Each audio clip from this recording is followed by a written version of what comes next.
Troopers and grinders, welcome once again to Hank's Think Tank. And oh, Lord have mercy! We have a bunch of MMA news for you, troopers and grinders. Almost too much, to be honest. It's a little bit of a stimulation overload. I like a few pieces of MMA news now and there. Well, once in a while, a shocker. Something that really kickstarts me and gets me invested in future matchups, or just shocked with a piece of news that I just cannot believe. But it's been too much shocking MMA news, too much very strange MMA news, which is also my forte, but I don't like too much of it. It's just a lot. It's just a lot of MMA news over the last couple of days, troopers and grinders. And it's hard to sift through it all, but fear not.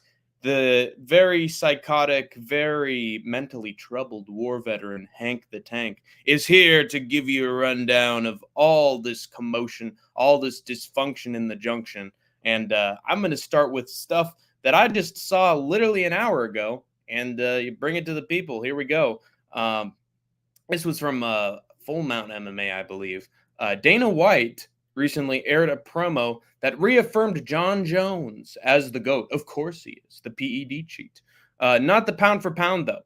Would have looked more stupid than he already is if he did do that. Jones hyped up the package online like Dana's sugar daddy would. Then reposted an image of it on Twitter, but there was a tiny little visual error on what he shared. At the bottom of the screenshot that he posted, read an excerpt saying, "I'm ducking Tom Aspinall." Poetic, masterful, ingenious. God bless whoever suckered Jones into reposting that image. You're a real one. And honestly, you're probably Kevin Iole, too, because he's had his own little agenda against the pound for pound number one, Jon Jones. So incredible stuff. Literally, you couldn't write this shit. Jon Jones accidentally posts an image of himself reaffirming not that he's the GOAT, but that he's ducking Tom Aspinall. And we all know that at the end of the day. But enough bickering, enough talking about stuff about breaking news. I'm not freaking CNN. I'm not Fox News. I'm here to give you the news that happened over the last 3 or 4 days. I'm compiling it all into one big get-together. I love me a get-together, Mr. J. So let's start with our first story, shall we? Jessica Andrade has sued her former coach and manager, Gilliard Piranha, for embezzlement, allegedly stealing $2 million from her bank account. She stated that her manager essentially removed Andrade's access to her own bank account for years under the guise of lifting the weight of financial decisions off her shoulders. He then proceeded to make, oh, wait a minute, who's here? Hey, Anakin MMA, how's it going, my man? What do you think of the picture showing Merab with staff? I am going to get to that picture, Anakin MMA, but I will give you my take on it on first glance. There seems to be a good track record of pictures of fighters who seem to have staff, either on their forehead, on their arms, on their legs, and then the chat of the Instagram or Twitter will say that it's staff. And usually they're pretty consistent in hitting the nail on the head in terms of like actually accusing fighters of having staff, because with Benoit Saint Denis, it was sort of obvious, but they still pointed it out, and he ended up having staff at the end of the day. And then with Islam, I honestly think there might have been a little bit of validation to their rumor that Islam had staff, because there's a really strange mark on his leg, and he didn't sub Dustin Poirier. He didn't finish Dustin Poirier. He went all 5 rounds, and he looked pretty exhausted in the later rounds. So I honestly think that Islam could have had staff. So I know that it's the internet. I know that people love to start drama and cause a commotion, but I don't know, man. That is a pretty weird looking red mark. I mean, there are pop zits that, have that red coloring. There are little ingrown hairs that turn into something big when they're cut. So I'm not discounting that there could obviously be a possibility that it's not staff. It's probably more likely than not. But I don't know. It seems to me like there could be validation to people's claims. And honestly, I think Merab has been acting fairly strange these last couple of weeks, like with the freaking cut over his eyebrow that he had stitched up, and then partying in Mexico, which I'll get to in the news, and just acting a fool.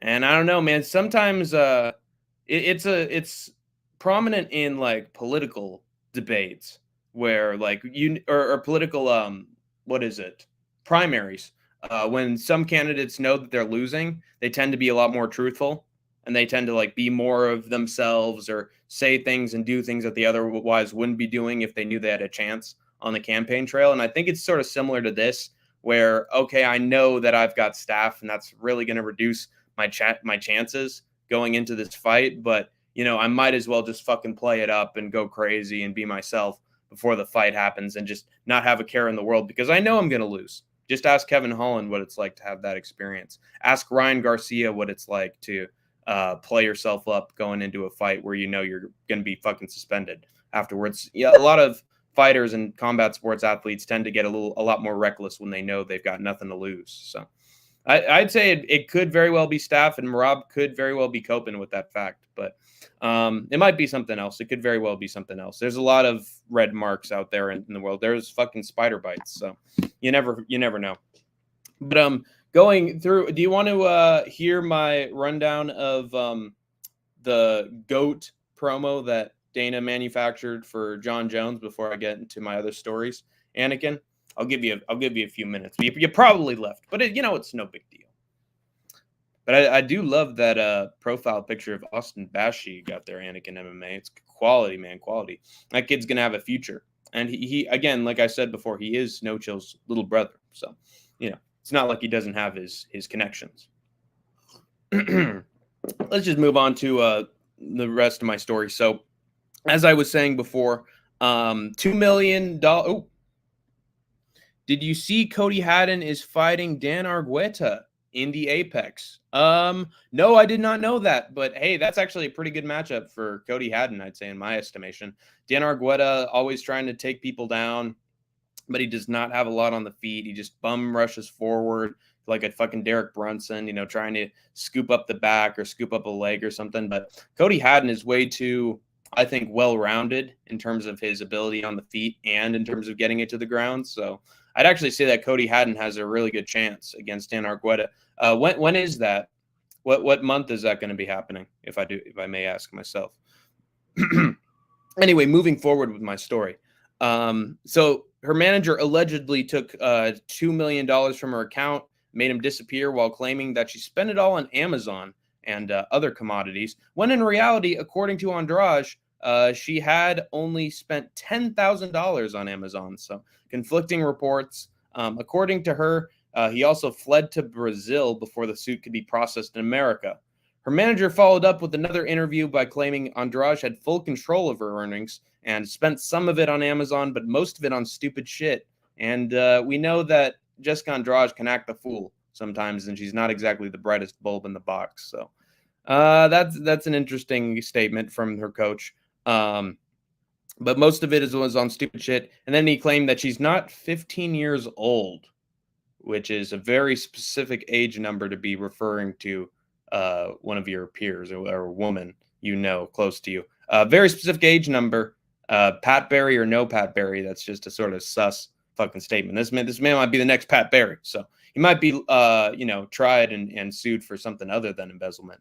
But anyway, I think it's in the UFC Vegas 98 card on October 12th. September. Geez, that's a quick turnaround. But then again, Cody Haddon didn't really suffer much damage in his fight with whatever the hell his name is. What was his name? I forget. Cody Haddon. Billy Brand. That's not far out from his Contender Series debut against Billy Brand, but he took very little damage in that one. He dusted him within a round. So it does make sense that he'd be able to have a quick turnaround. So that's good, and I think that's a good matchup for Cody Haddon as well. Anyway, he said that if they find nothing, Andrade will be tried instead for defamation.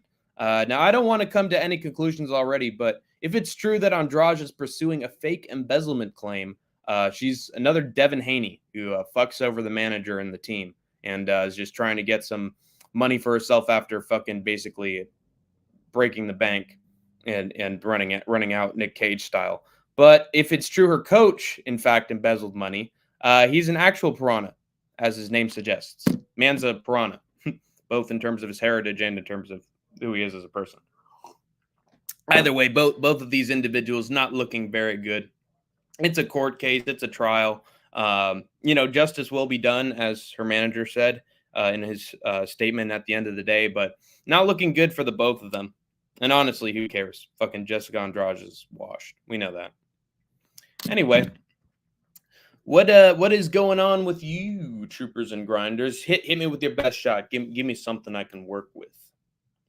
Any other major announcements or fights coming up that you'd like me to chat about? It's been a big week for news. Like, there was a moment, I think, on Monday where a big story came out, and I was like, God, I want to do Hank's Think Tank on this. But I just got my Contender Series picks video to do, and then I got the fight companion for that tomorrow. And so I got to really focus on the Contender Series aspect of the week, and then I'll get to Hank's Think Tank. I'm glad I did, because now I got a lot of news for you. News that's worth talking about. Know what I'm saying? Anyway, let's move on to our second bit of news. Oh, what did you think of the Albazi versus Moreno announcement? Who was it? Because I messaged this. I think it was Brandor or something. Brandor in the City Life Discord. He was having a little chat with me, and he asked me, who do you want to be Brandon Moreno's opponent? Like, what is your dream opponent for Brandon Moreno in the next couple of months? And who would, or at flyweight, and then if he were to move up to bantamweight, what would be a good matchup for him? And I said that at flyweight, the best opponent that I could manage for him that makes sense was Amir Albazi, because Amir Albazi's just been stuck in limbo. He's been having no fights. I will say that he did win a robbery decision against Kai Kara France, and that showed when he knocked out Steve Erceg. But he was still not having any fights booked, and I thought that's a little bit unfair. Albazi is a top featherweight, flyweight who deserves a fight in the future. I don't want them pulling like a Maria Agapova on him, So I did want him to get some fight in the top 5, in the top 6, 7. And I just thought Brandon Moreno, he's already been booked against Amir Albazi, so you might as well just book the fight again, and that's exactly what they did. So it's not the most exciting fight in the world, I will say that. I did say at bantamweight that his best fight would be Song Yadong. That would be a fucking awesome fight. But at flyweight, we got to take into account all our different factors, all our different ranked opponents, and we were sort of booked into a corner with the UFC. So, yeah, I say give him to Amir Albazi, and that's exactly what they did. So, honestly, a smart move. I don't know why this couldn't be booked for the Sphere. In all honesty, why the fuck wasn't this in the Sphere?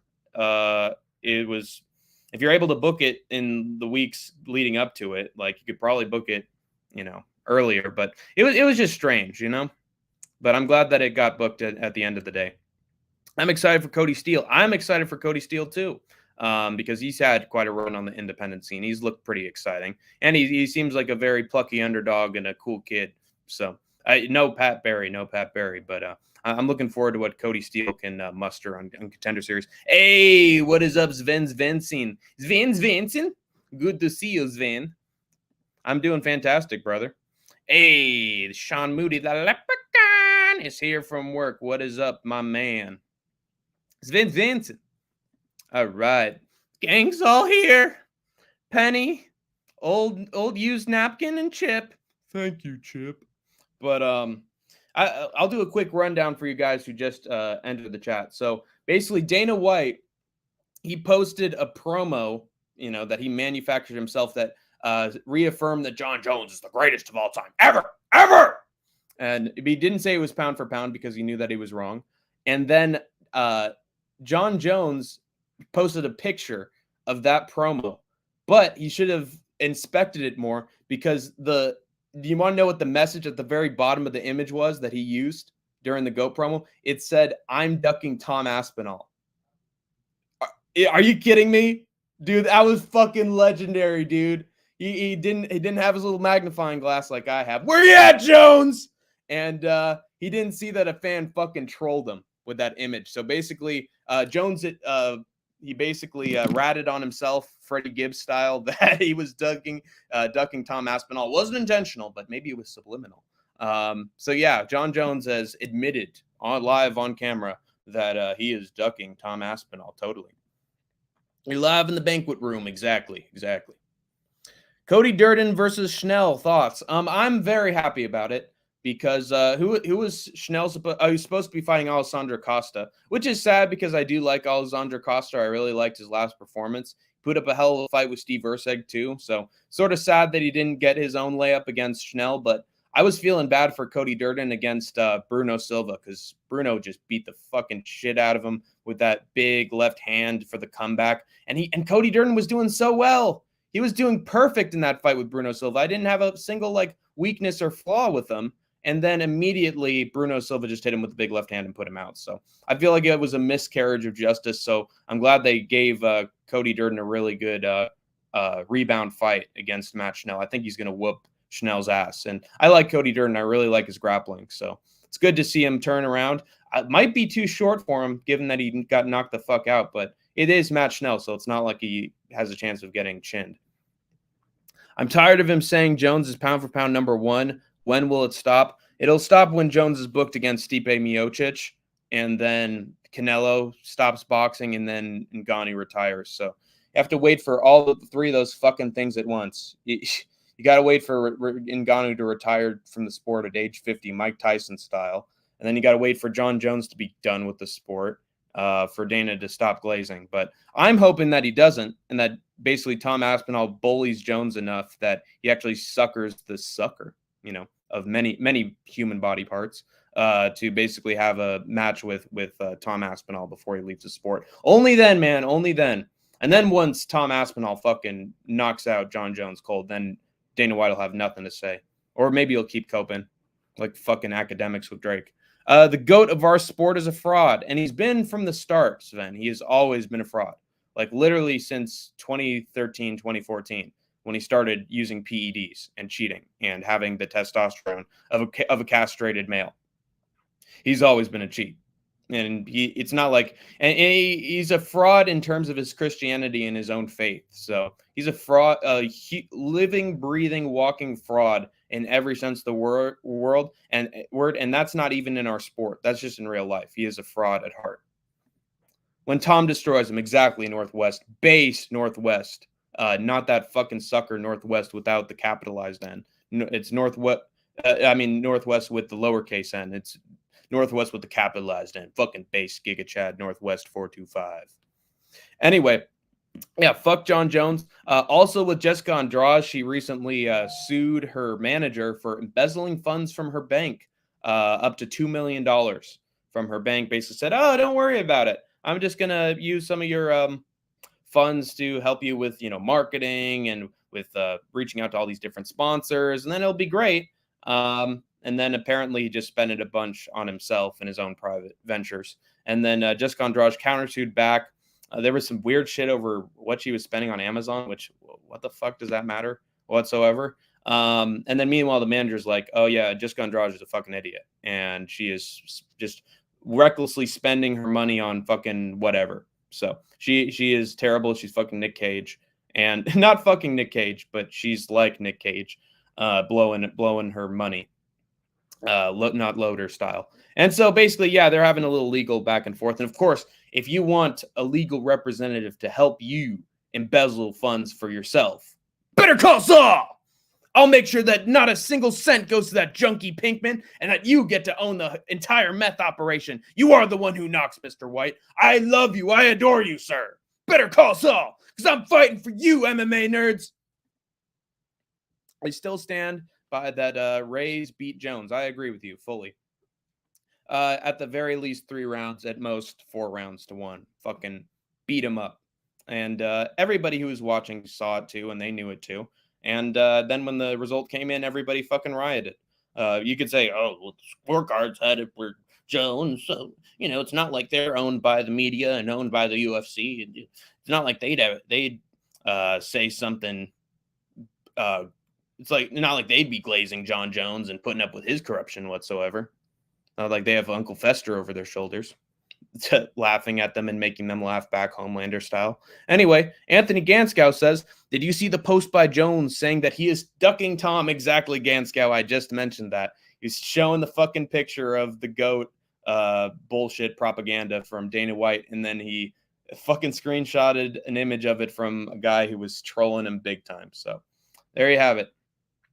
Rays did beat him 48-47. There you have it. Weston Wilson called out Eric Silva and Ryan Hall for UFC Tampa. Is Ryan Hall even competing anymore? I think I'd be surprised if that dude isn't retired. Also, Weston Wilson, he's Wonder Boy's friend. I believe he just beat. Didn't he just beat? No. Weston Wilson. I'm thinking of a different guy. Because he just lost to Gene Silva. I don't know why you'd call out another Silva for a fight. That doesn't make much sense to me. Yeah, down. Yeah, that's right. He beat Sergey. That's right. On that fucking rotten Tyra versus Perez card. He got the submission on Jekka Sergey. I at least got to give him credit for having a finish on that fucking evil hellspawn card. But Eric Silva. Let me look up Eric Silva to see. I've heard the name before. MMA, yeah. How good is his record so far? 9-3. That's sort of shit.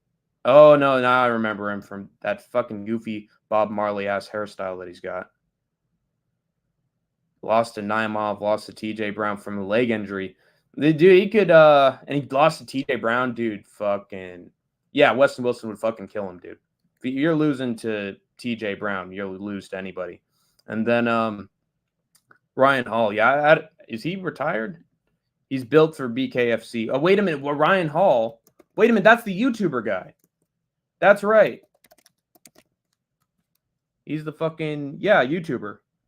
Yes. That would be awesome, dude. That would be fucking awesome. I'd love to see that in like BKFC or like another promotion. But, Dana White is very stringent with his contract, so probably have to be in the UFC. You said it right at Ganskow. He's made for BKFC. There's no way he'd move to UFC. He beat Jerka. Yeah, Jerka Sergey. He beat the jerk off. That's right. He beat him off all right. What's good, motherfuckers? What is going on? Fight Night Frankie. Here for Hank the Tank. Oh, my God. It was so funny when you were watching, Dubin, Desanya. You watch Yonesi Dubin knock Shannon Clark the fuck out. And then you're like, I told you about women. I told you they were powerful.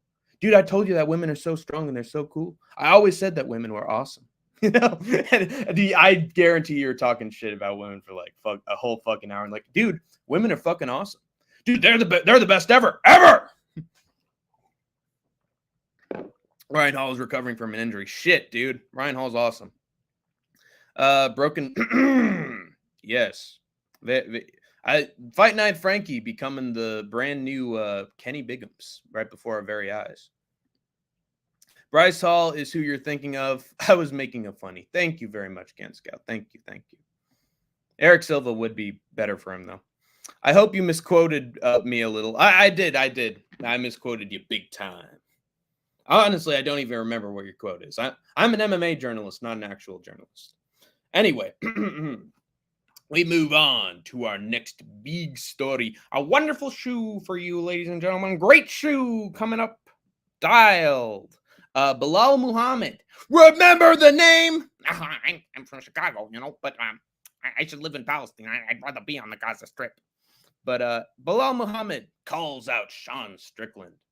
Ugh. Saying he'd destroy him if he won the championship again. And they had a suit. Saying he'd destroy him if he won the championship again, and they had a super fight. Oh, brother, here we go again. He also said that Shavkat Rakhmonov can go fight Usman or Jack Della Maddalena before he gets a title shot. What a two-faced, spineless coward! Don't you agree, chat? Isn't Belal Muhammad such a fucking liar and a two-faced so much of the time? Yeah, he was really had some biting words from Leon Edwards on that elevator. He was making Leon Edwards shit his britches. Anyway, So you're going to be a fighting champion, in your own words, Belal. Just a few weeks ago, you said you'd take on the best contenders as soon as possible, and then as soon as Belal hashes his little online beef with Usman, suddenly he's in contention again, and you need time to find the best contender. That's not Shavkat. To fight between a guy in his mid-30s on a 3-fight loss streak in Kamaru Usman and a 29-year-old phenom with all finishes. That just makes all the sense in the world. You got to find out who's the best between those two. Remember when you dodged a fight with Shavkat last time, you little weasel? Once again, troopers and grinders, we see that you can't take Belal's words for shit. He's always been a boring politician, just like Leon Edwards was, and he's already talking about moving up and securing his legacy with 0 defenses like a ducking, egotistical bitch. Same as Leon and same as every champion in the UFC. No courage from any of them. Just wanting what's best for their pocketbooks without any adversity. Modern day pussies in the UFC compared to the old days. Shavkat recent win is over old man Wonder Boy. Well, Anakin, he's a Wonder Boy. He's a young scrapper. He's a young trooper. Also, everybody wants Belal to fight Shavkat. Not just Dana in the promotion. Like, that seems like the next opponent up. I mean, maybe if you're gonna fight, listen, if you're gonna fight anybody, have it be Jack Della Maddalena. I know that you're scared and you don't want to actually face any adversity, Belal. So you're manufacturing your little feud with Usman, who you know that you can beat, so that he can have a #1 contenders fight with Shavkat or face you for the belt instead of Shavkat, because you know that Shavkat whoops your little ass. And so now you're trying to sow the seeds of discontent once again and manipulate your way into getting an easier opponent. It's just fucking 4D chess like he's always done, pretending that he's cool, pretending that he's honest, and then he always talks a big game and then bullshits his way into getting what he wants. It happens every single time with Belal. Everybody's like, oh, he's such a nice guy. Oh, he's so straightforward. Yeah, Belal's always a man of his words. Have you been watching Belal the last 2 or 3 years? There's a reason that fans don't like him. But yeah, it's just fucking ridiculous. And with Shavkat, hey, he beat Wonder Boy, yeah, but he was going to fight Usman. He wanted to fight Usman in fucking politics, and that little rat, Ali Abdelaziz, prevented that fight from taking place. Belal said he's the GOAT, but no ducking my boy Shavkat. Yeah, exactly. He's fucking two-faced. Always on both sides of the fence. Blazing on GRE was really vomit-inducing. Yeah, dude. I don't even want to watch that podcast with Joe Rogan. Every time I fucking look at Belal on the fucking thumbnail for that podcast, I'm like, ugh, get away. I don't want to turn to stone, please. You know, and I get he'll probably have a nice little conversation every now and again. He'll bring up a good point every now and again. But for the most part, it's just BS. Oh, I'm of this identity, or I'm a champion, so therefore everything I say has merit, and I'm 100% factual about everything, and I'm so underrated, and I'm being victimized by everybody. And that was even before he was a champion. Remember when he was saying that Shara Bullet, oh yeah, the reason why he attacked that guy on the elevator is because Muslims are very prideful, and you know they have values, and he overstepped those values, so he had it coming. Such a little bitch. Yeah, see, there's a reason why Sarah Bullet acted like a fucking schizophrenic psychopath. I don't believe anything Belal said after he said that. Fucking ridiculous. Belal would beat JDM, unfortunately. Well, he might, but at the same time, I am going to go with the argument that Leon Edwards was doing absolutely nothing in that fight. He never went on offense once, was constantly backing himself up against the cage. He just looked like a pathetic bitch in that fight with Belal Muhammad, and he kept backing up, and Belal just took advantage against the cage. If JDM pressured forward and made sure to hit him with a knee when he was coming in every once in a while, it would be a different fight from that fucking Edwards fight. Everybody's going to pretend that Belal is just so dominant because, hey, he snapped Gilbert Burns' arms and whooped his butt, when in reality he got fucking lucky there. And then he was getting beaten up by Sean frickin' Brady on the feet before he cracked him with something. So it's not like this guy has an impenetrable, suit of armor, and that there's no weaknesses to Belal Muhammad. Of course there's weaknesses to Belal Muhammad. He's gotten beaten up before. It's just that he's fucking scrambled his way into decision wins, when honestly I think five-round fights aren't going to benefit him. 3-round fights are going to benefit him. Also, so I think Shavkat wins because he'd be able to apply a submission that Leon Edwards wasn't able to get. And then with JDM, dude, he's fucking nasty with the body shots, and he's got good strategy and fight IQ, man. You can never count a guy out who has good fight IQ. He promised to fight Shavkat in December and backed out instantly, exactly, It started glazing Usman. A nightmare title reign confirmed. I'll never forgive Leon for this. If you're not forgiving Leon for this, you're not forgiving Belal for this, because they're two sides of the same coin. Honestly, guys, and let me finish my statement with this. Anytime, anywhere doesn't apply to anyone in the UFC's top 5 in any division. It's pathetic. And that goes into my statement that champions in every single division in the UFC just want fucking clout chasing. They want a title fight up a weight class. They want their super fight. All of them are bitches. None of them have the heart to fucking just defend their belt in their own division against someone who's the toughest challenger. All of them want to manipulate and politic their way around into getting a better deal where they are guaranteed money and they don't have to lose their belts or go down, go up. Everybody's saying that Alex is such a badass for trying to go down to middleweight when Magomed Ankalaev wants him next and he's fucking ducking him. And I don't think that's just Alex like doing that of his own accord. That's UFC giving him easy matchups. But Alex Pereira is going with them.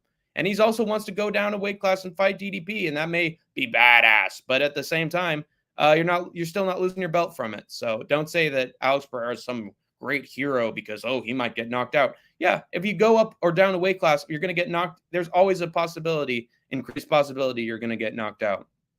So it's just cowardly behavior from all of them. If you even talk about moving a weight class, whether it's up or down, you're just a fucking bitch in my book. Belal would take JDM down over and over again. And also, I want to mention this. Welterweight division has just been, it's been bad since, God, how long?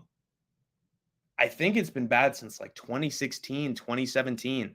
After the fucking Robbie Lawler versus Rory McDonald, it's just been all downhill from here. You want to talk about politics and you want to talk about acting fucking emotional and like cowards. That's just the welterweight division as a whole. Nobody wants to fight each other. Nobody wants a matchup where, oh man, this is super even. They could go back and forth. Who's going to win this one? I don't know. Everybody wants easy matchups. They want title fights or they want personal grudges that are going to make millions. None of them want to actually be sportsmen. None of them want to actually defend their pride and their talent in fights that actually challenge them. None of them do. Every single one of them. Doesn't matter what country you're from. If you're a welterweight, you're a certified bitch.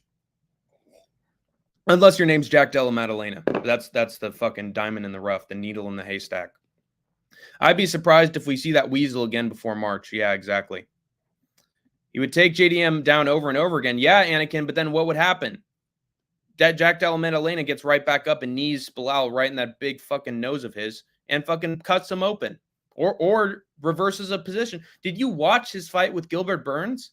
He was getting taken down and he'd get right back up. Or even in a really bad decision, like he's on his fucking back on his side, he still found a way to scramble and get back on top, dude. So it's not like JDM has zero takedown defense. He is learning it little by little. Who should Leon fight next then? I feel like just thinking about it. And everybody's like, oh, you could have him against Shavkat. You could have him against JDM. It is a jump up, but Leon versus Ian Gary just makes sense. Like there's a history there. It's not a fucking Usman and Belal where it's completely manufactured and it's coming out of nowhere. It has a history. It goes back months. Even people who are against big jumps up the ranking would be like, oh, I want to see that fight because Ian Gary finds a way to make any fight fucking boring. So he might as well have a fight against someone who we know is boring so that, hey, if they have an exciting fight, then it's a surprise. It's not going to be like it's Gary versus MVP. Oh, that's going to be a banger. Shit. It shit the bed. It was awful. Fuck. You're not going to have a lot of anticipation going into Edwards versus Gary based on, oh, this is going to be a great fight, but it's going to be cool because, there's actual beef going into this.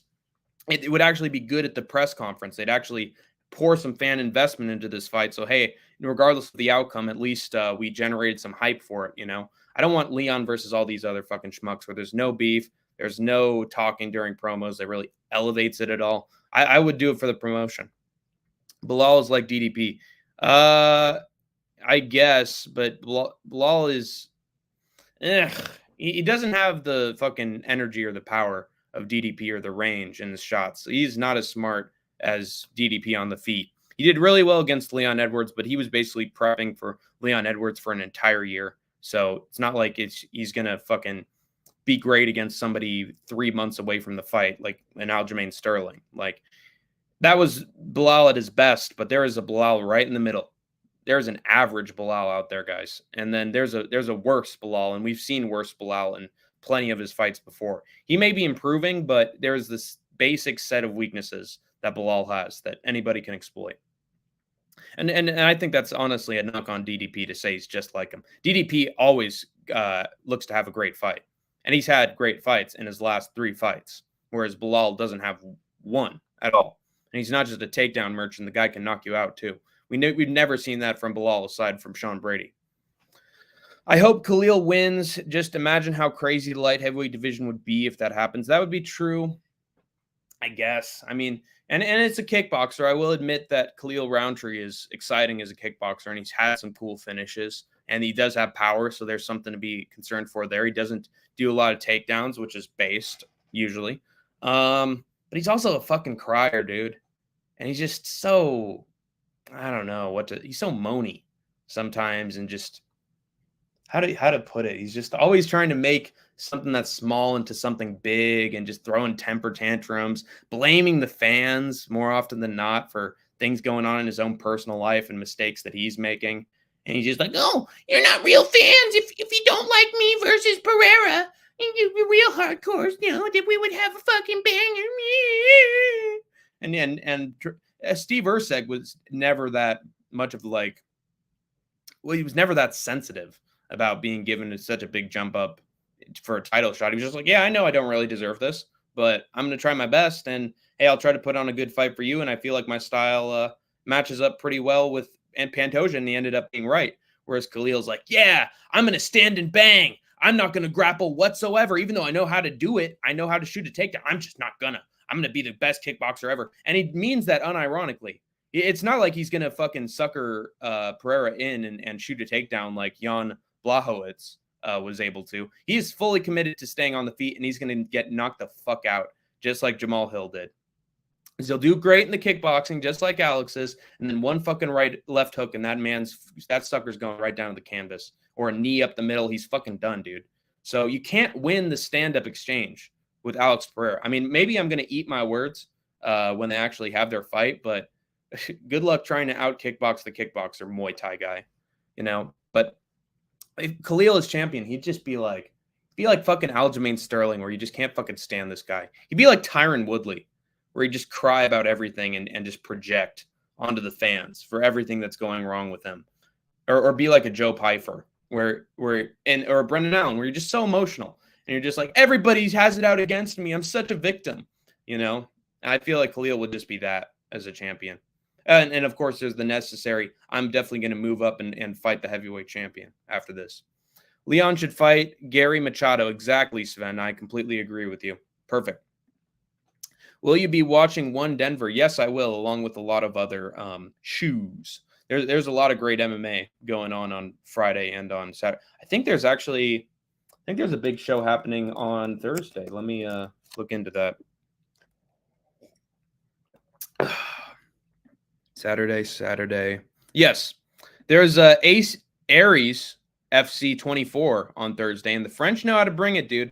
There's been quite a few fun finishes in Aries, so might actually be interested in checking that out. There's some good action and always some solid European prospects on that show. So it's a big next 3 or 4 days. I believe Bellator is even taking place after UFC. Let me check that. Double check. Trust. Saturday, 8 p.m. And then another AC. No, there's ACA. That's happening on Sunday, dude. We are fucking getting spoiled this August and September. There's so much good regional MMA outside of UFC right now. I will be watching One Denver. I want to see Liam Harrison's last fight with Superlek. I want to see goddamn, what's the young fucking British bloke's name? Tall guy. Let me my mind's drawing a fucking blank. Oh, Jonathan Haggerty. That's right. Jonathan Haggerty. I want to see him fight Superlek. Oh, wait a minute. Yeah. Oh, no, Sexton. I want to see Liam Harrison fight Sexton. That's going to be a fucking awesome Muay Thai fight. Haggerty versus Superlek's a fucking dream fight. No idea what's going to happen with Cade Ruotolo. He's injured. And then, there's some good action on the undercard, but those 2 fights, I'm looking forward to that. And then for Cage Warriors, I want to watch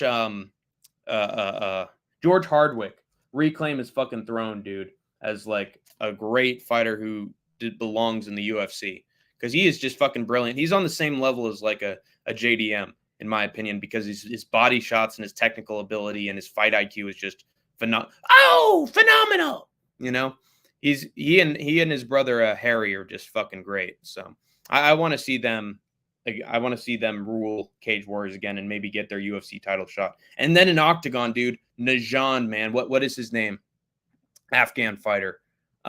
If you know the City Light Project, you know that we are big fans of a man by the name of... Yeah, there he is. Hold on. There he is. Wahed Najan. Let me share this image with you guys. Also, let me read chat really quick. Bada bing, bada boom. Bro, dogging all my favorite fighters. I'll be headed to Denver tomorrow. Oh, I got to call them out when they make a mistake, Tony said he's got some very exciting news soon. Oh, no. Don't fucking tell me, dude. Tear might go down my eye, man. I don't want exciting news. I want sad news that the man's retiring. Hey, Kobe Wiggle, what is going on? Fruit salad, yummy, yummy. Belal wants to fight Sean. Yes, he does want to fight Sean, but every single champion in the UFC wants to fight a weight class above them, including the welterweight champion. So Belal's the same fucking guy that Leon Edwards is, as much as he likes to pretend that he's not. So they're both wussies at the end of the day, clout chasers. Best fights are this weekend. Best fights this weekend. I wanted to mention, here we go. That is a perfect transition right into what I want to present. Hold on. There he is. The legend, the man, the myth. Wahed Najand of Afghanistan. When I was in the City Life Project chat, when he was doing his fight companion for Octagon with a K, dude, there were so many freaking Afghan people watching in his chat who were just spamming fucking flags. When's Najand? I want to see Najand. Let's go. And it was just a whole fucking cultural movement was in his chat, and it fucking hyped us up. Like I don't know any Octagon fighters, I'll be honest with you guys, but now I know Najand, and when I see him on a card, I am rooting for him big time. And he had a fucking awesome fight with Jakub Banik. That was a fucking badass fight where he pulled a Tai Tuivasa and pretended like he was hurt to the body, and then bam, hit him with a right hook that fucking dropped him, and that won him the fight. It was a fucking awesome fight, and the Afghan people in the chat went fucking crazy. So Najand is a new hero of mine. And there's the flag. Yeah, this man is a fucking hero in Octagon. Look at that. It looks like it's freaking painted, dude. It looks like it's like a tapestry from the 1800s. This dude is a fucking legend, bro. And then also the Hardwick brothers. I want to watch those guys on Cage Warriors because I feel real bad for the Hardwick bros, and I want them to bounce back. And then Haggerty and Superlek and Liam Harrison versus Sexan. Those are the fights to watch. Burns versus Brady. What even are some good fights on that UFC card? I'm doing my picks for those, so I better fucking know what those picks are. Those fights. Hold on. Goddamn Tapology drives me fucking crazy. Down we go. Trevor Peak versus Yanala Schmooze. Ooh, that's going to be fun. Trevor Peak fucking brings the fight. Matt Schnell versus Cody Durden. I'm ready for a butt whooping from Durden. Kyle Nelson versus Steve Garcia is going to be fucking awesome. I love both those guys. It's a great mix of styles, and I'm ready for Steve Garcia to get it done. And then Andre Lima versus Felipe Dos Santos is another cool one because both those guys are just fucking 24/7, like in your face, flyweight strikers, high octane action. And then Ramoska versus Fletcher. I'm rooting for Fletcher to get a bounce back win. Looks like we will see Curry back in Cage Warriors after that performance. Yeah, we might not even see that dude in Cage Warriors. That was one of the most embarrassing performances I've fucking seen from a regional fighter on Contender Series in the last couple of years. He literally had nothing for Jordan Santos. Like, Didn't get any success with his offense. So Cage Warriors might be fading that guy a little bit. Islam injured. Merab gone. Yes, exactly. I'll get to that news, Kobe Wiggle, in just a second. Afghanistan just banned MMA. Taliban said they are doing that because it is too violent. Says the fucking guys who had a war for the last 20 or more years. That's quite rich coming from Afghanistan that hid a fucking terrorist. And that's too violent, and you can't have violence. Well, that's literally all your country fucking knows. Also, violence against women, that's a norm as well. That's confirmed. They hung a guy by his nuts for practicing MMA. Well, I hope that Najan finds a fucking refuge in Octagon. Nelson versus Garcia would be fun. It would. It's going to be fun, Anakin MMA. You have entered the tank. For now. Okay, that's it. Bye-bye, everybody. Thank you. Kobe Wiggle deemed the stream over, so, I'm going to head out, and thank you all for watching, but, that's it. That's all I got for you with that. Oh, I'm just kidding. Let's move on to our next story. Damn it. Predictably, and this involves UFC 306 now. Ugh. Dana White's expected gate for UFC 306 has fallen off a fucking cliff, with his predicted total of 26 to 27 million dollars actually amounting to only 21 million dollars, with 1,700 seats remaining in the venue. And some people online on Twitter are saying he's not even going to get that much in revenue for it. There are many reasons for Dana's financial target totally underperforming, as first of all, the booking of the Sphere's main card and so many other fights on his prelims is utter shit. Who gives a fuck about Ode Osborne or Edgar Shirez? I'm sorry, I like Shirez, but he's not the cream of the crop. He's on the bottom of the barrel. Or Yasmin Uregui and Caitlin fucking Souza, disgrace of an undercard. And O'Malley isn't a pay-per-view star as much as the UFC likes to prop him up to be. Second reason is that the tickets for this super card are overpriced as shit. The minimum being nearly $1,000. They're like $938 or something like that. And the highest price being 10 grand. What the fuck, dude? For a mid pay-per-view card in a venue where you can't sit down on the floor of the arena. Just disgusting, dude. Disgusting promotional tactics. Disgusting price gouging. Awful card, so it's not even for the fans. It's just a fucking disaster all around, and now it's starting to show in the numbers. They've had to lower their seat prices. Now for the semi-wealthy tied to the company, rather than the ultra-wealthy, either that or Turkey Al-Sheikh is going to buy out the rest of the venue for his little boy toy. That's probably the most likely of the outcomes. This is why everyone should be streaming every single one of the UFC's shows and not give them a fucking cent, because they have become an elitist company only reserved for the bigwigs and upper crust of this political and economic oligarchy in the United States. They are not making their shows for you. Just remember that, troopers and grinders. The only ones attending the Apex shows are fighters' family members and filthy online degenerates, same as Power Slap, all just a fucking disgusting grilled mouths, gonna get arrested in a few years, TikTokers. The fat cats and the Nepo babies attend the pay-per-views. I am not a fan of UFC 306. Me neither. I'm going to keep fucking ranting. Give me 1 second. This is why Dana, and thank you, MMA Guru, for this bit of info, only talks about the Sphere card being the biggest ever. It's going to be the biggest thing we ever do, guys. Because the Oscar-winning production and camera crews are involved. He just cares about wowing his rich friends and making an artificial spectacle before he retires. He doesn't care about the audience or their excitement for a good card unless they live in Abu Dhabi or Riyadh for that delicious oil and blood money in Yemen.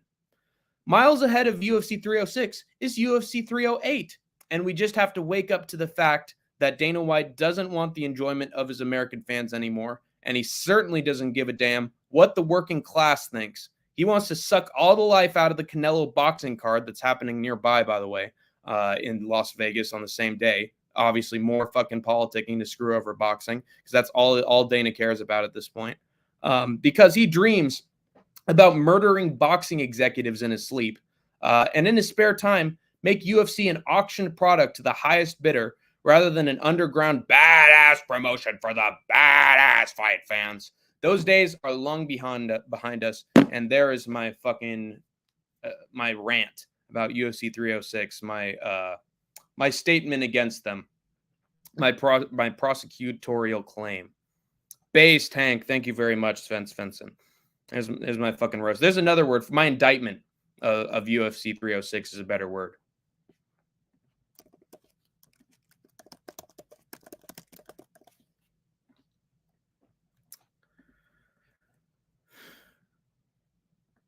What other words are there? Fuck. Arraignment. Condemnation of UFC 306. That's the big one. Condemnation. I fucking condemn that card to internal damnation. Yep. That's what they want. They want more money from the Saudis, and they want more talent from Mexico. These are dark times for us UFC fans. Well, here's what you do, Western Mass Climber. You don't fucking pay for a pay-per-view ever. You watch on certain streaming services like Netflix, and like HBO and like Hulu. You go on those streaming services and you watch all those UFC shows. That is what you do. That's how you watch the UFC. Every single one of them. There's going to be one streaming service that has Contender Series, one that has Ultimate Fighter. There's going to be one that has the pay-per-views, one that has the fight nights. There's free stuff everywhere. So just find some fucking avenue online to watch it, because they are not worth your fucking spit. Is what I have to say. The way they're booking these fucking Apex cards and booking the biggest card of the year for their fucking Oscar-winning producer friends and fucking Trump and all his fucking elitist cronies. That is who Dana's pandering to. That is who he wants. Is those fucking TikTokers and those goddamn Chinese bots to be loving his content over fans like you. So fuck him. Just fucking pull a Robin Hood and steal from the rich and give to the poor. That's what I got to say. What are your thoughts, guys? What are your thoughts, troopers and grinders? What do you think about the Sphere card? Are you excited for it? Are you just on pins and needles? Can you barely sit down thinking about the Sphere card? Is it the most wonderful time of the year? Noche is a fail. They dropping gate prices already. Exactly. It's down. It literally. This is fucking ridiculous denial. I saw in a video that the minimum price was $700, and then I saw later on Twitter that it's actually $900. So they can't even be that fucking cheap. It has to be above $1,000 for all those working class Mexican people, all those representatives of the Mexican community. Oh, they're totally going to be there when the price is like fucking half their savings or their entire savings. They're totally going to spend their life, throw their life savings away because there's Mexican talent on there. Bullshit. You don't care about Mexicans. You support Trump, for fuck's sake. 2019 was peak UFC fights every weekend in dozens of cities and countries. Exactly, Ganskow. They were going all across the fucking country. They were even having fight nights in Poland. They were having fight nights from West to East Europe, dude. UFC actually had a model where they could go to places that care about MMA and actually promote and make fights for MMA fans worldwide, like they've always wanted. If you remember that, and it's from the Fighting in the Age of Loneliness documentary, where they show an image on Dana's Twitter that got taken down by him a few minutes afterwards, an image of the UFC saying, we're going to be the global, we're going to take over the fucking world. UFC is going to take over the fucking world. If you're going to take over the world, actually make it enjoyable for the world. Don't just do shit in the Middle East and then do shit in Perth, and that's it. And you French fans and all the UK fans, you can start watching at 3 a.m. And then for all the Americans, you got to go to fucking Vegas and be a family member of the fighter to watch.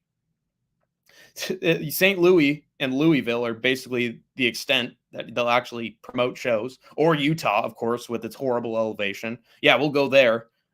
For when the fans will fucking die of heat stroke and exhaustion and fall over in their chairs. Yeah, that's what you'll get, American fans. They used to have it together, and then COVID just fucked everything up, ruined their entire economic model, made them financially dependent on Abu Dhabi. And this is important, guys. And one day, troopers and grinders, I will make a video on this. Whoever Dana becomes financially dependent on, Whether it's Donald Trump, who's basically saved the UFC from the dark age and kept their business afloat, or the Saudis, who kept the UFC's shows afloat through Fight Island, he will basically just fucking suck them off and do anything he can to support his sugar daddies. He's got a long line of sugar daddies who have basically kept the UFC alive and grown it. And now Dana will go fucking head over heels and if they ask to jump, he says how high for people who he owes money or who basically save him from bankruptcy. He's basically their lapdog. So same thing with the stars. Same thing with the guys he's friends with who have pulled him out of bankruptcy. So Dana White is just fucking shackled to his owners. And I'm going to make a video documenting the history of that. And it's just like Joe Rogan, too. When the pandemic hit, all of a sudden his podcast was unenlightening and uninformative. And he sounded like a fucking moron with his conspiracy theories. Basically, COVID fucking ruined the mentality of the UFC. Yeah, they're really doing it for the culture. Yeah, totally. Of course. They're not doing it for their pocketbooks. All my Mexican friends support Trump. It's fascinating, isn't it? It's because he's a cult of personality, dude.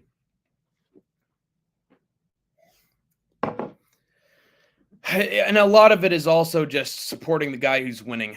He has a lot of hype around him, but I'm telling you, if you don't know your history with politics and you don't know about policy, you don't care about policy, you're going to go with the guy who's more charismatic at the end of the day. Oh, he's less old than the other guy. I'll vote for him.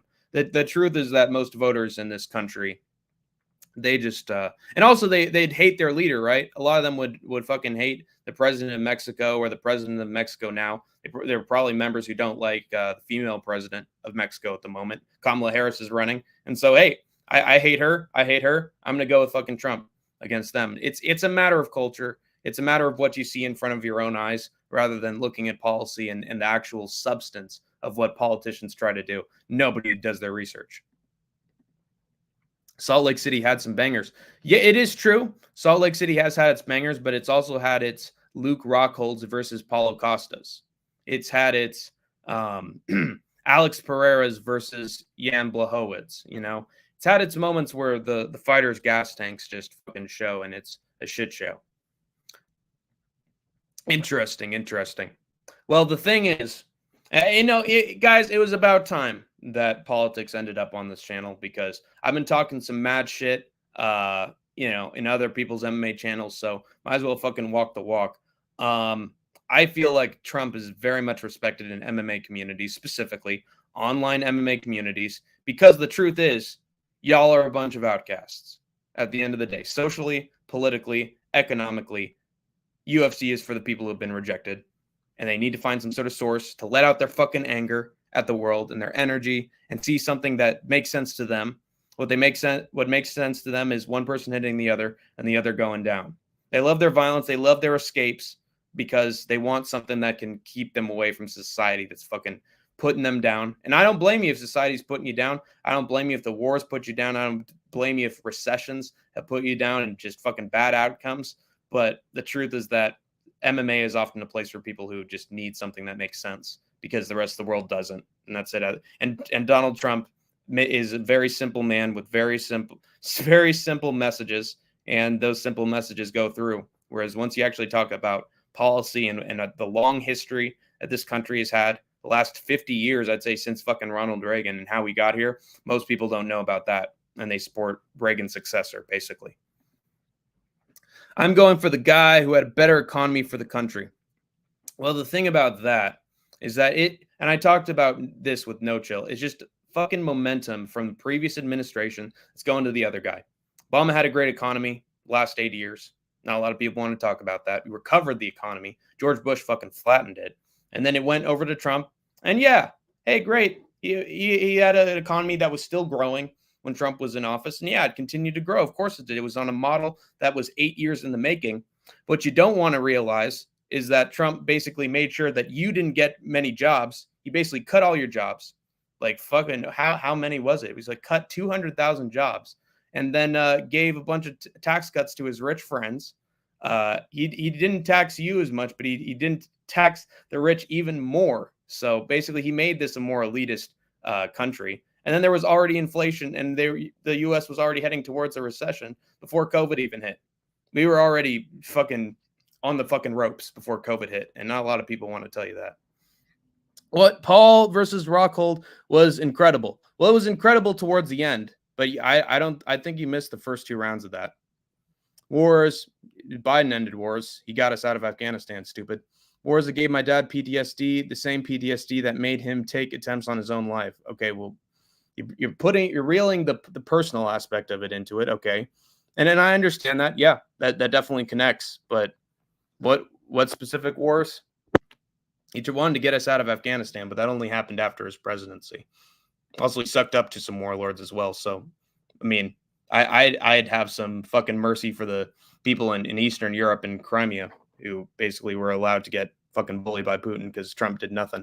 Unemployment was very low. Okay, I'm just gonna get into the rest of the MMA news.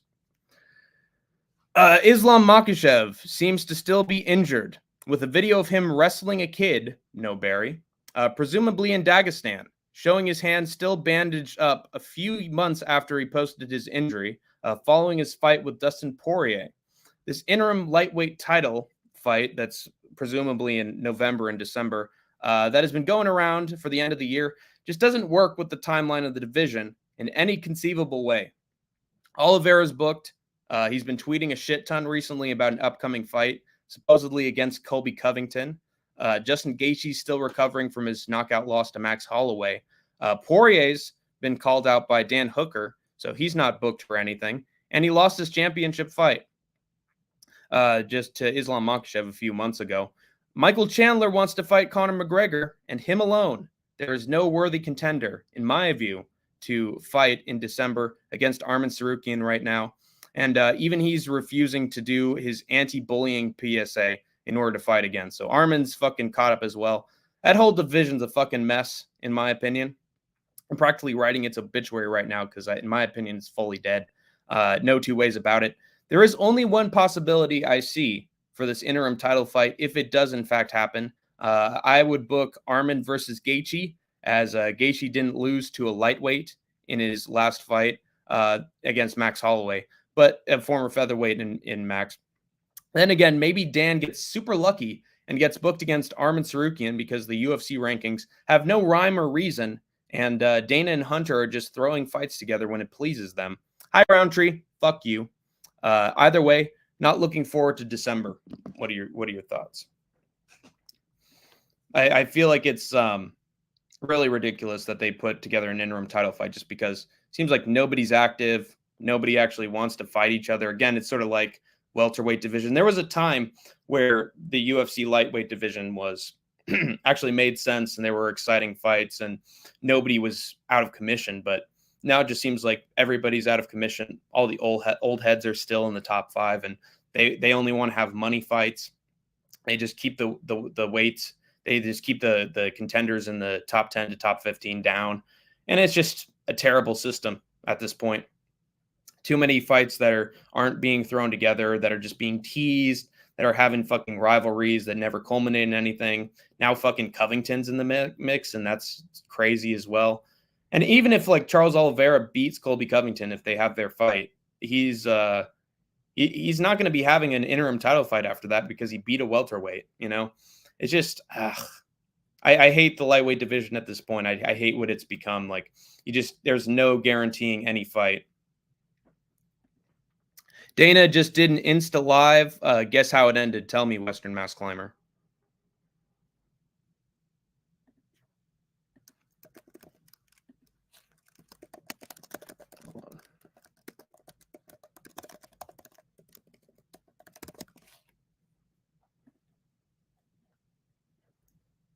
Yeah, the economy lost 2.7 million jobs.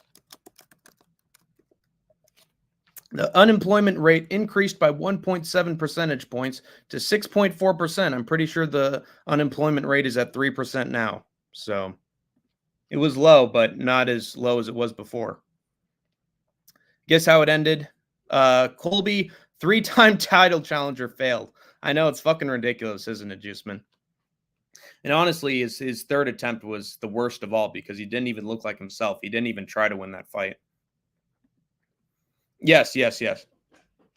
Islam is injured. Kobe wiggle. So, guys, I just don't want an interim lightweight title fight. I do not want it. It just feels like it feels like the weight division that needs it the least right now. And we know how it would go. Armin would just beat everybody's ass. It ended with John Jones pound for pound. Oh my God. Was he at least arguing with members of his chat? Were they telling Dana to oil up? Did they want to oil Dana up? Also, what was even the substance of the Instagram live? What was it about? Did Dana make any fight announcements? Colby versus Usman 1 was one of the greatest fights. I always go back and watch it. I agree, Usman. Yeah. That was a good fight. His second fight with Usman was pretty good too. But against Leon Edwards, he just shit the bed, and his style of fight just got completely messed up. Figured out, Jessica Andrade, yes, she is suing her manager over apparently embezzling $2 million. And meanwhile, the manager has denied it. So that's going to court. Both sides made their arguments. It's another weird legal deal, but that I can't really take any side in. Can I do a jump scare? Ah!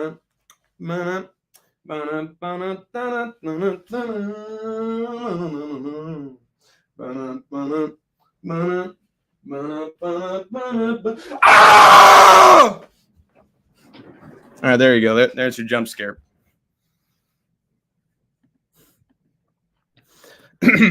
Jessica Andrade by unanimous decision in court. Yeah, most likely. You can never trust the fucking managers, and MMA at the very least. But in terms of boxing, you know about that, who was it? It was, guy that Terrence Crawford just beat into fucking submission. Terrence Crawford. Who is that guy? Oops, it's 1 R instead of 2. I think I gave most of my chat. Errol Spence Jr. Was basically giving his coach and his team $0 and basically got sued by his own team and his coach. So there's both sides of these affairs, and both sides have been right in the past. So I don't know. It's hard to tell. The facts will come out in court. Andrade doesn't seem like a woman who'd be exactly great with her money. Didn't she deal with like a divorce at one point? So that's a fucking legal affair, and she's gotten into enough trouble that she's getting divorced and suing in court already. But maybe a lot of people have been victimizing her or something. I don't know. No, it was like a 30-second live talking about the Women's Contender Series KO. Jesus Christ. Western. And this is interesting. When was the last time Dana White did a YouTube short or an Instagram live where he actually had some cool fight announcements? They were like, oh my God, that's being booked. Oh my God, that's being booked. Holy shit, this is on the main card too. Whoa. When was the last time Dana actually went live and had anything of substance to say? He was doing it like fucking 10 or 11 times in 2023. And now it just feels like he did like 1 or 2 cool announcements. He's never done it since. Because again, he doesn't care about the fans. He doesn't care about your interests or a cool card. He just wants to sell out to the Saudis. And because he's only making good cards for the Middle East, he's not going live. I just answered my own question. Illegal streamers. Yes, sir. Why not? I like Errol Spence Jr.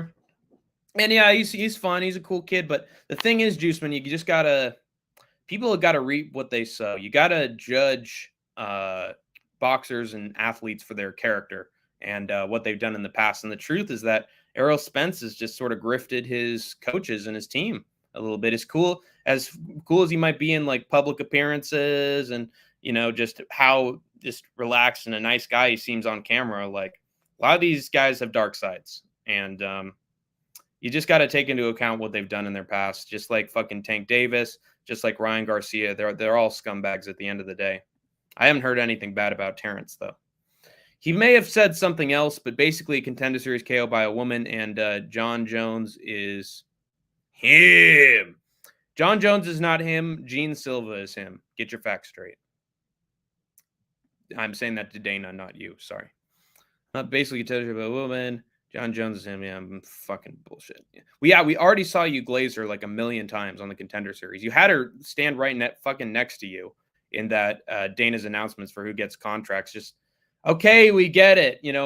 It's not. It was a great KO. I'm not discounting it at all. She had a fucking highlight reel KO that's going to be played in packages probably for years to come. It was phenomenal. But like, come on, Dana, you're already showing that you have your support. There's like 3 or 4 videos of you hanging out with her and be like, "Oh, come meet me at my office. Hey, talk to me backstage. I got something to talk with you about." Dude, I guarantee it's another fucking Harley Quinn situation, and eventually she's going to be on the down low. She's going to be doing the glazing at some point, the way that he's hanging around with this woman like Pat Barry. It's been a minute, actually, that he said something cool. I know. This is just a lame-ass Dana White dodging questions, nothing of substance to say. I can't say anything except John Jones is pound for pound #1. I'm too busy defending myself that I can't even be a cool boss or promoter. Like, it's really gone downhill, man. He's just not. I think his passion for the sport is gone. I'll be honest with you. He's ready to retire. Whether or not it's Dana's plan, he's gone very soon. Man, Western was right on point with that. We're all done with him. Yeah, he's gone. He's got too much media attention and too many times defending people. I couldn't stand Adrian Bronsdale about a beating. Another bum, another bitch. Interesting. So you're happy that he knocked that guy out. Yeah. Well, there's a lot of hates in the world for sure. Yeah, he even said that he doesn't know if she got wrestling, defense, grappling, but yet he signed her, but didn't sign that black dude. Forgot his name. No, he did sign Jordan Santos. I'm pretty sure he did sign Jordan Santos. So that was fair. I was scared that he wasn't going to sign Jordan Santos, but he ended up getting the contract at the end of the day, which is nice. I'm glad I told you guys, Dana's in his generous mood. Once it reaches the middle of Contender Series, then all of a sudden he has everything to say about everybody and sings their praises just like John Jones. Anyway, we got to my last story. Dana, I can't find my zipper. Can you? Yeah, that's, oh God, I feel immature for laughing at that, but that is funny. Yeah. Hey, Dobin, I got a problem with my pants. Can you help me adjust? Can you help me tie my belt? I'm having trouble adjusting my belt. Anyway, Merab Dvalishvili has once again gone back to his Mexican roots. I'm in Mexican, you guys. Real Mexico. Hey, mi cabrones. Hey, Mexico Merab. I live in this country. Hey. He was partying in a bar south of the border and drinking it up to the sounds of a mariachi band.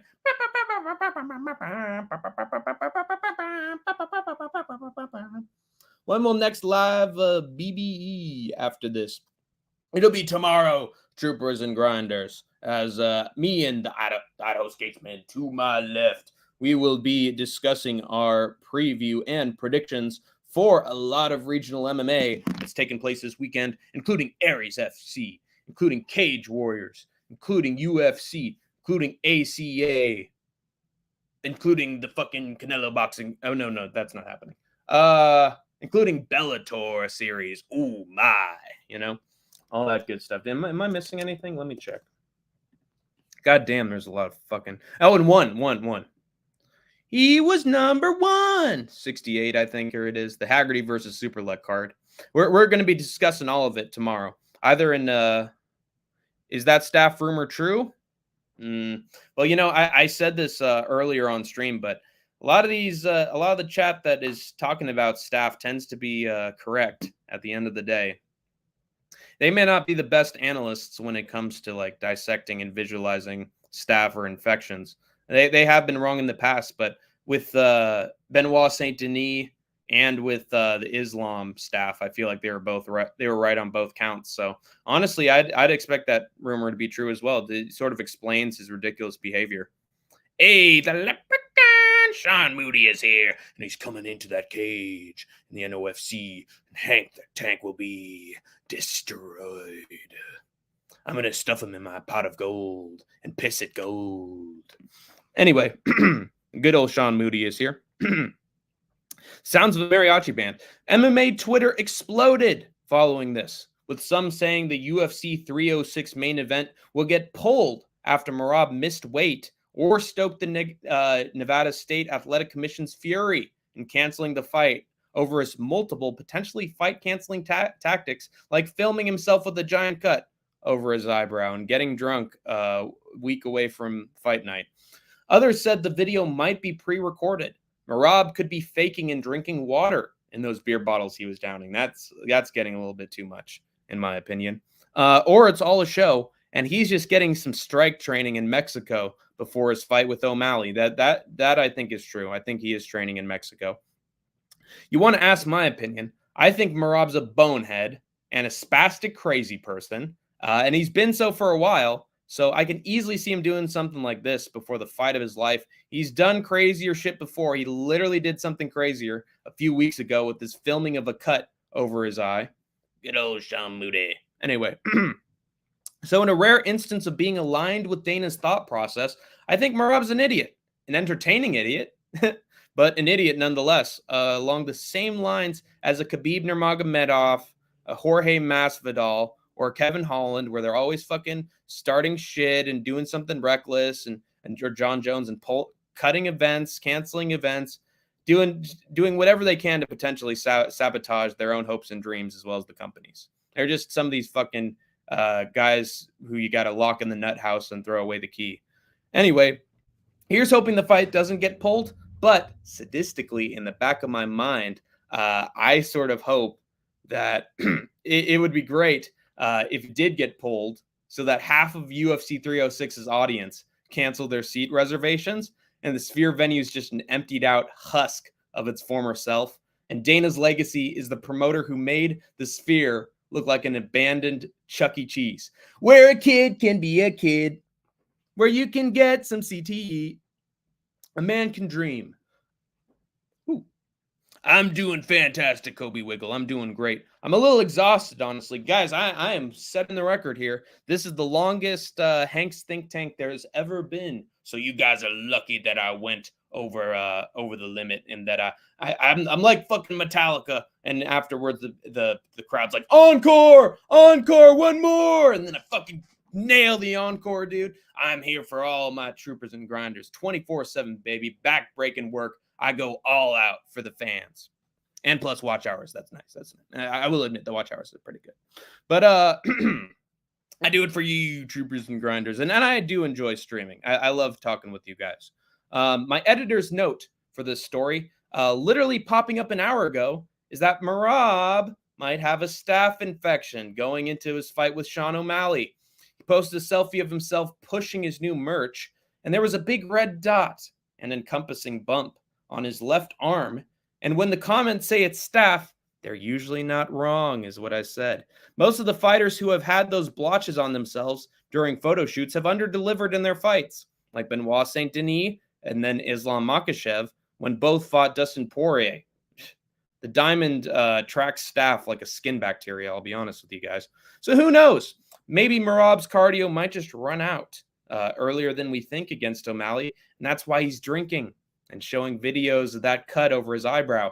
Dude's already subconsciously given up, but that's just a theory of mine. What do you guys think about the potential staph infection on Merab? Dvalishvili, I'm fucking celebrating, dude. That guy's a freak. So I'm glad that he's got staph going into this fight if it's true. When will these fighters learn to shower? Once they can finally hug a woman. You have entered the tank for now. Yes, sir, Cody Wiggle. Hot potato, hot potato. Hot potato, hot potato. Hot potato, hot potato. Potato, potato, potato, potato. You know, who would be good for that fucking Hank's tank is that man Piranha, who's Jessica Andrade's manager. It's good to have some piranhas in the tank, if you know what I mean. There's a low kick championship on YouTube from Turkmenistan. That's awesome, dude. I fucking love. Is that like the power slap of Eurasia? Is they'll just kick each other as hard as they can, and then whoever fucking crumbles first? Dude, low kick championship is bigger than the UFC. Dude, it's better than soccer. I mean, all those little kiddies in China and Mongolia and in Russia who are watching on their phones on low kick championship, it's already bigger than the UFC. I'm a genius. I'm the greatest promoter ever. Ever! Turkmenistan, what a promotion. What a region. I love everything about this region. I really do. And we love this we love Turkmenistan. We love low kick championship. I went there the other day. I'm telling you, their swings were pretty good. Not as good as my leg swing, but Perfectly good leg swing. I'd play a round of golf with them. What a sport. What a sport. But then we got my last bit of MMA news on dial. Tajikistan. Nice. Well, that's cool, Cool Breeze. At least their faces aren't getting fucking messed up with every single smack that they take. Every smack you take, yeah, Pereira's watching you. Oh! Shama. Hey, Daniel Cormier, come to daddy. Oh, yeah, speaking of which, did you see that video of Daniel Cormier basically pretending like Khabib Nurmagomedov was ghosting him during their little text message back and forth about joining the barbecue, and then Khabib is like, "Oh, check phone, brother, check phone, dude. I message you. I literally message you. Send location, brother. I send you that a couple days. You don't respond, DC." And then DC was just like, "What? I don't know how to use my phone, dude. That has to be a glitch. That has to be a glitch, Khabib. I invited you. I invited you to the barbecue." And then Khabib was like, "Dude, DC, you fucking retard, brother. I send you message 3 times. You don't respond. I'm busy fucking dodging my taxes, and you send me this link, brother." And again, West. That is him for sure. Northwest or Western Mass Climber. You be the judge. But anyway, yeah, DC, he's a fucking boomer. That's what we can get from that. My last story I have for Hank's Think Tank. Robert Whittaker and Khamzat Chimaev's 5-round co-main event for UFC 308 was seemingly canceled for a few minutes 2 days ago, as Cyril Gane versus Alexander Volkov was hyped up as the co-main event on Twitter, the far-right propaganda cesspool owned by notable full-throated Trump supporter Elon Musk, and I'm stating fucking facts there, over Whittaker versus Chimaev. Which was then shown on the UFC's own website, notably, as the feature fight on the main card. Almost immediately, UFC fans stormed the beaches and lambasted the company for the apparent change in schedule. And a few minutes later, Robert Whittaker versus Khamzat Chimaev was reverted to the 5-round co-main event. Coincidence? I think not! Very suspicious. Call it a bot on the UFC's social media team's part, if you will. But there are a few theories circulating online, baby, as to why this change might have been legit for a little while. Let's take a bubble bath. One is that Khamzat Chimaev might have gone through another health scare or potential injury that could put him on the sidelines past UFC 308. And the UFC pressed the panic button, only to learn the injury was smaller than it seemed. That just got disproven by footage recently of Khamzat doing high-intensity strength training. So he could be injured and it's non-visible, but I think that video of him training literally a few hours ago puts a hole in it for now. It doesn't seem like he's injured, like fucking Merab. Another theory is that Khamzat Chimaev, and I put more merit towards this theory, is that Khamzat Chimaev tried to pull a Zabit and politicked for a 3-round feature fight instead of a 5-round co-main event so that he wouldn't have to worry about completely gassing out in the later rounds. Even though I like this theory, it doesn't seem in the realm of possibility either, given I don't think Chimaev's even smart enough to try something like that. Either way, very strange incident, and maybe we'll have more context as time goes by. But yeah, what a weird glitch to... and it was literally in a tweet. Oh, Alexander Volkov versus Cyril Gane, co-main event. Like, who the fuck's doing the social media for the UFC? Why would you make a blunder like that unless somebody told you to do it? And then as soon as fans fucking rioted, oh, never mind, we switch it back. Oh, yep, it's Whittaker versus Chimaev. Yep. You know, it's just so weird. I doubt Khamzat's just completely bedridden. So we just saw a video of him doing training. So that's a little odd.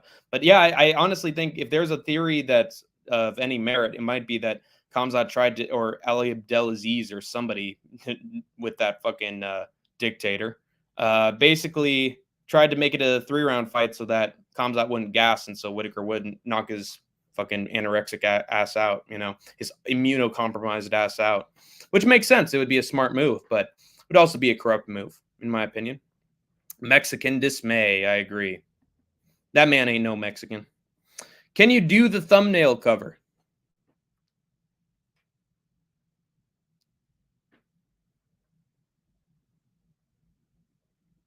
You're a mean one, Mr. Grinch. You really are a heel. You're a disgusting, oily, greasy black banana peel, Mr. Grinch. I wouldn't touch you with a 3.5-foot pole. And got knocked the fuck out. That's the real news from AJ, is that I got knocked out recently in a fight with Darren Till in MMA Guru's backyard. That's right. That's exactly what happened. And but then I came back from the dead, Tyson Fury style, and I fucking took Darren Till's head off his shoulders because Till was starting to gas out because he was off the coke binge and he was just having withdrawals, and so it started to affect his nervous system. And then I just fucking uppercutted his head off. But yeah, that's all the MMA news. Do you guys think that was intentional to switch the co-main event and feature fight, or do you think it was just a botch by the UFC's part? What do you think? What do you think? Let me know. Let me know. I think it was a botch because there's been bullshit from the Twitter department before, like literally not knowing that the UFC, the Ultimate Fighter, wasn't being aired because of a stupid soccer game from ESPN. You know what I'm saying? And the social media team's always had its fucking what is the word for it? It's like it's rock between like the cogs, you know. It's goddamn. My brain is fucking dying. I've been streaming way too long, you guys, but fucking something in the works is what I'm trying to say. But yeah, it's always had its low moments, you know. Everything's intentional. Yes, I agree, Cool Breeze. Everything has a butterfly effect. Everything is karma. Everything has a beginning and an end. It all makes sense. It's not like life is random and just people just die randomly, and the society and its success is random and all dependent on circumstances and the development of diseases or potential world-ending disasters or nuclear. No. It's all karma, man. Everything has a reason, you know. Life, you have a purpose, troopers and grinders, and it's to be part of the skate tank army when we go to war and those damn Germans try to invade our territory. You know who's going to be on the front lines? You know who's going to be in our fucking slaughterhouse, in our little big meat grinder? We don't need no education. You know what I'm talking about, that fucking Pink Floyd music video where you get fucking mashed into meat. That's you, troopers and grinders. You're on the front lines working for Hank the Tank and the Idaho Statesman. Damn it. You're doing our bidding. So be it. But anyway, yeah, life makes sense. Everything makes sense. It's all a conspiracy, man. We got to overthrow our system of power because, oh my God, life makes no sense and I can't cope, man. It's got to be some sort of conspiracy. There's got to be more to this, man. It's not like life is meaningless. But anyway, I went on my little tangent. I'm sorry. But I'm sorry. Also, this is a little private thing that I gotta say, like in terms of what's just going on in my life. I noticed that notable Canadian comedian Martin Short came back a few months ago. I didn't know about this, but he came back as Jiminy Glick, who is one of my favorite characters in all of comedy. I have watched his shit since fucking mid-2000s. Hilarious, best interviewer of all time. Eric Andre knocked his shit, and basically Eric Andre show is based off of Jiminy Glick.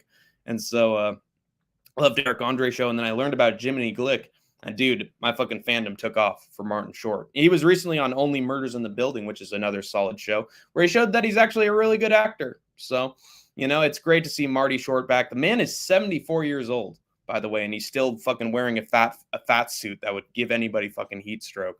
And he is just as sharp and just as witty. Go and watch his interview with Bill Hader. And I know it's on Jimmy Kimmel, and fuck Jimmy Kimmel. Kimmel's everybody calling Hank the Tank a liberal. That dude is the ultimate fucking talking head for that form of political party. But Martin Short is fucking timeless, dude. He ages like a fine wine. And Jiminy Glick is one of the great stars of all time. I haven't heard of him, but I think he's wonderful. And I think you're great. And I love everything that you are. And that is Hank the Tank with the think tank. I think I'm going to wrap it up, troopers and grinders. But you've been wonderful. And you've been super special and never change what you are. Soldiers to go out onto the front lines. and lose your lives for Hank the Tank and the Idaho Skatesman, because you are special spirits and you have escaped the war zone.